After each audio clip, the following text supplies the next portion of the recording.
Jeff Morley, Anna Paulina Luna, we were supposed to do a press conference last night for a whole host of reasons. She couldn't do it. They were going to do it. You were going to be on it. Anna Paulina Luna was one of the people, and probably the tip of the spear we had on our show live Saturday, that through force of personality is making sure that all the records are actually coming forward from the CIA and from other departments to make sure that we have a complete, from the federal government, to make sure we have a complete record. People can see everything on the Kennedy assassination. It turns out there's a blockbuster memo from the CIA, I guess, deputy station chief in Miami, who was also the head of, I guess, psychological warfare, and one of his things was overseeing different, either the invasion of Cuba, assassination of Castro, and people, particularly our young audience, and even maybe some of the boomers, forget how central Cuba was to American foreign policy, and particularly to the Kennedys and the Kennedy administration. Can you just get up to speed what exactly this memo is? Why is it so important?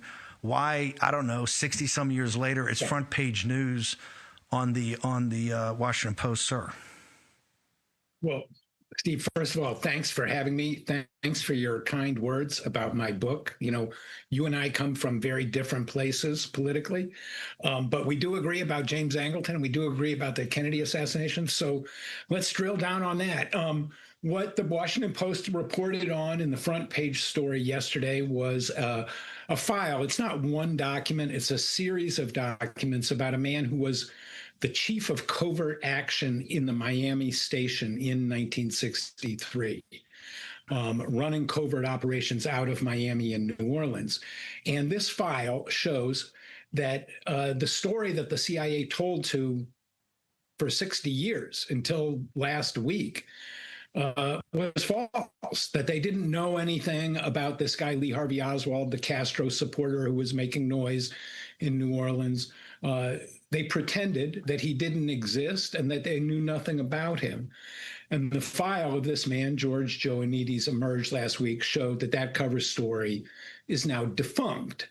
And what we see now is that the story of a lone gunman was a story that covered up a whole host of CIA operations involving Oswald or knowledgeable about Oswald. So, you know, what does that mean? It means we're in a new area of talking about the Kennedy assassination. It's no longer up to the critics of the official story to concoct a conspiracy theory about what happened. It's now up to the defenders of the official story to explain this CIA malfeasance that has been exposed. And what it involves is the lone gunman was not lone in the sense that he was unobserved by senior level CIA people. He was very well known at the top of the CIA in the fall of 1963 when JFK was alive. And that's the story that they've hidden. And that's the story that we got a piece of now. No, it's not a smoking gun proof of conspiracy. It's a fact pattern of CIA malfeasance.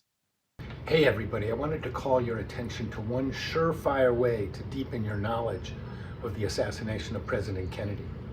And that's to read my 3 books about the CIA, a trilogy of spies that tells how the assassination actually unfolded in the eyes of CIA insiders.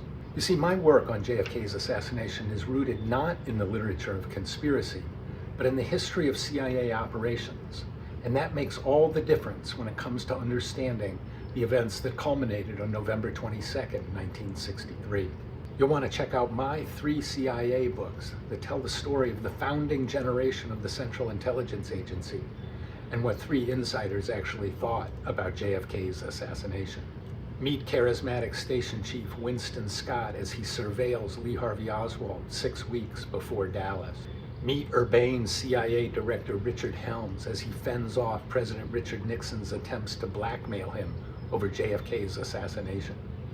Meet James Angleton, the ingenious, paranoid, and sinister counterintelligence chief who had controlled the agency's file on Oswald since 1959. In these books, you'll see the real historical foundation of the events that led to President Kennedy's assassination, and you'll understand this event in a much deeper way. Check out my books at jeffersonmorleybooks.com. You can buy all of these books there. as well as my other nonfiction book, Snowstorm in August. So check out the Trilogy of Spies.